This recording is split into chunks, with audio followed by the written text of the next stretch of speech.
The last part of this question is asking for how fast it's moving when it hits the ground, and that is going to be our total V final. So we're going to try to figure that out. So we're going to go through it just like we normally do. So when it's asking how fast, that's your total resultant vector. So that means we need to know V final in the x direction, which is going to go this way, and then V final in the y direction, which is going to point down, in order to be able to get our final, which is V final just by itself. So V initial in the x direction is V final in the x direction because acceleration is 0, so speed is the same.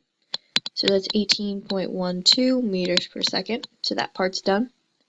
Then we have V final in the y direction, and that's going to be equal to V initial in the y direction plus gravity times time. Now you have two options here.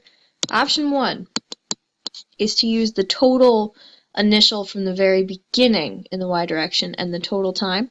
So that would be V final y equals our V initial y from the very beginning, 8.45, plus gravity of -10 multiplied by our time from the beginning to the end, which is time x, of 4.805. So when we do that, we get 8.45 at -39.6 meters per second. That's option 1. Option 2, same equation, V final y is equal to V initial y plus gravity times time, but we start from the peak down, which means that V initial is 0, acceleration is gravity, and time that we would use is going to be time down, because we're only focusing on that interval, which would also give us 39.6 meters per second. So both options work, but you just have to make sure that you use the right V initials and the right times.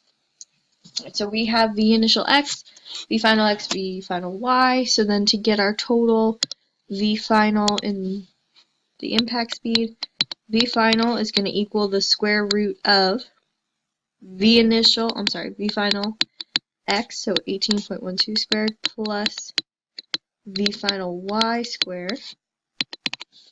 So that ends up being 18.12 squared plus 39.6 squared, because the negative is going to cancel in 39.6. So we take the square root and you get 43.55 meters per second. So our object goes from having a speed of 20 meters per second to a final speed of 43.55 meters per second. So the only thing that can happen when you have a projectile is that the total speed is going to go up. Because at the very beginning it starts out with something, and then if given enough time to speed up, it ultimately will reach a much faster speed at the end. So our final answer for this is 43.55 meters per second.